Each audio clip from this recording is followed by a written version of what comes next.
And it's my pleasure to welcome Audrey Soussan, the general partner at the investment firm Ventech. Hi, Audrey. Hi, thank you for having me. Thanks very much for taking the time to come here and chat. So now, we know that Ventech is known for investing in early stage tech startups across Europe. What do you look for first when meeting a founder? Yeah, that's an excellent question. Well, I would say that we have different strategies at Ventech, and within the firm, we could invest either because a founder has a great vision, but not so much traction, but such a great vision, and maybe he already built so much in the past related to this vision that it makes so much sense for us to invest.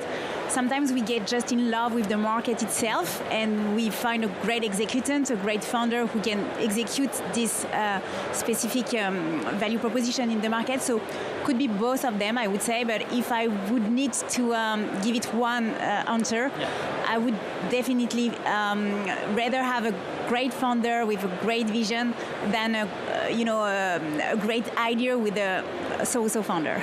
Okay, all right, interesting dynamic there. So now, would you say that there are any emerging trends or technologies that you are particularly interested in right now?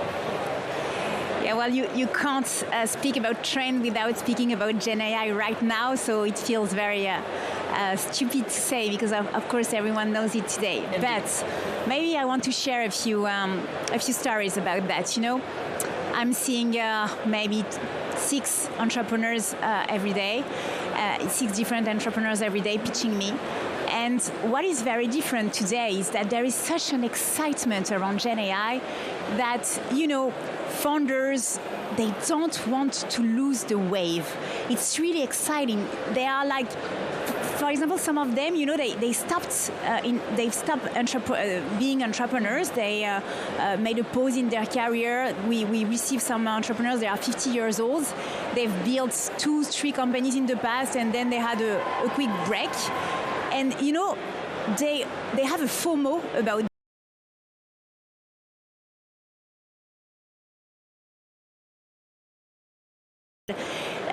we can build so much through GENai that I need to be part of it. So we really see, even in the founder's mind, an excitement which drives them. They want to leverage that new technology. But of course, we saw many. We can see many other trends. For example, one of our last investments was in the space tech, very exciting trend as well. It was one of our first investment in the space tech, a company called Okapi in Germany. And there are so much that are currently growing in the space tech. So many new satellites that are driven at low orbits that you need to organize a bit the space and make it a bit more disciplined, I would say. And so there are plenty of new companies that can emerge in this new trend as well.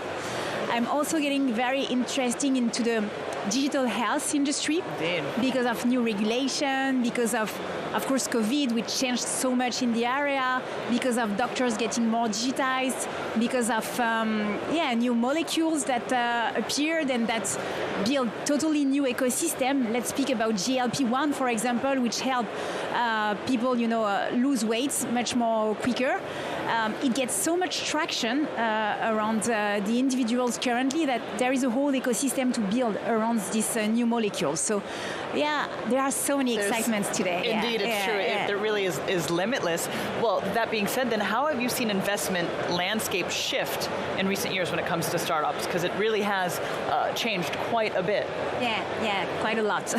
I started in the VC industry 15 years ago, and I have to say that it was an only growing cycles from when I started until 2022, when we saw kind of a shift in the cycle. And it was my first cycle shift, but I have colleagues at Ventech, because Ventech is a 25 years old firm, so we've been, my colleagues have been seeing so many different cycles, ups and downs, bearish and bullish in the tech industry. So, Ventech as a brand is used to it, but for myself, it was the first time I could see such a shift in the trend. And working with people who have done this before, have went through these cycles before, helped a lot, because actually the consequence is that we try not to be too much focusing on these cycles, but trying to be focusing on the reality of the business. Sometimes you need to be bullish, whatever the macroeconomy, whatever the cycles, and sometimes you need to be realistic. You need to be cash cautious, whatever the trend is behind this new innovation. So we try to find an arbitrage, being quite moderate, and for some of the entrepreneurs, some of the ideas, being bullish as much as we can when is the right timing, and being realistic about finance, cash, and be cautious as well when we need to do it. Yeah. Indeed, it's certainly definitely a balanced game. Well, Audrey, thank you very much for joining me here, Audrey Soussan from Ventech. I appreciate it. Thank you so much. Bye.